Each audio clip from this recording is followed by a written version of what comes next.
యేసయ్య నామానికి స్తుతి కలుగును గాక. ఆమేన్. యాకోబు రాసిన పత్రిక 4వ అధ్యాయము 6వ వచనాన్ని కనుక గమనించినట్లయితే, అందుచేత దేవుడు అహంకారులను ఎదిరించి దీనులకు కృప అనుగ్రహించును అని లేఖనం చెప్పుచున్నది.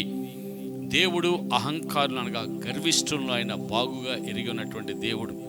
నాశనానికి ముందు గర్వము నడుస్తూ ఉంటుంది ప్రియులారా. ఎవరైతే దీనులుగా ఉంటారో, ఎవరైతే ఆయన మాట విని వణుకుచుంటారో వారిని దృష్టించే దేవుడిగా ఉన్నాడు.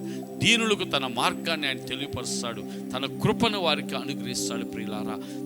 తన యొక్క కృప ద్వారా సామర్థ్యతనిచ్చి ఆ దీనులు బ్రతుకున్నట్లుగా సహాయం చేస్తాడు. కాబట్టి దేవుని ఎదుట నిన్ను నీవు తగ్గించుకుని దీనునిగా నువ్వు ఉన్నట్లయితే దేవుడు తన కృపను నీ మీద కుమ్మరింపచేస్తాడు, నీకు సహాయం చేసి నడిపిస్తాడు. ఆయన కృపా జీవము కంటే ఉత్తమము, అది మనకు ఆశీర్వాదకరం. కాబట్టి ఆ కృప యందు విశ్వాసం ఉంచు. ఆయనకే స్తుతి కలుగును గాక.